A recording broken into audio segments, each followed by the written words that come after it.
இன்றைக்கி வந்து 2 cup rice, 4.5 cup ஜலம், சாதம். இது வந்து சின்ன வெங்காயமும் முருங்கைக்காயும் போட்டு நார்மல் சாம்பார். சாதத்தோடு 50 கிராம் துவரம்பருப்பு ஊற வச்சு களைஞ்சிட்டு குக்கரில் சாதமும் பருப்புமா வச்சு சாதமும் பருப்பு வச்சு எடுத்தாச்சு.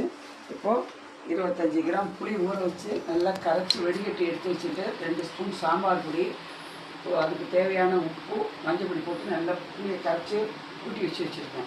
கடாயில் எண்ணெயை வச்சு 2 கடுகு, 2 வெந்தயம், கடுகு வெந்தயம் வெடிச்சதுக்கப்புறம் தான் பாதி காஞ்ச மிளகாய் போட்டு சின்ன வெங்காயத்தை போட்டு நல்லா வதங்கினதுக்கப்புறம் முருங்காயம் போட்டு வதக்கிட்டு இந்த புளியை கரைச்சி கூட்டி வச்சுருக்கேன் அதை தூக்கி அதெல்லாம் கொட்டினா நல்லா வெங்காயம் முருங்காய் வெந்து வாசனை வந்துடும். அதுக்கப்புறம் அந்த வெந்த துவரம்பருப்பை கரண்டியால் நல்லா மசிச்சுட்டு கொட்டினா வெங்காயம் முருங்காய் சாம்பார். அவரைக்காய் பொரியல். அவரைக்காயை நல்லா காம்பு கிள்ளிட்டு பொடியாக நெருக்கி கடுகு, கடலப்பருப்பு, உளுத்தம்பருப்பு தாளித்து கொட்டி நல்லா காய் வெந்ததுக்கப்புறம் தேங்காயை போட்டு பச்சை கருவேப்பிலை போட்டு பெருங்காயத்தூள் போட்டு இறக்கினா அவரைக்காய் பொரியல், முருங்கைக்காய், சின்ன வெங்காயம் சாம்பார், ரைஸ்.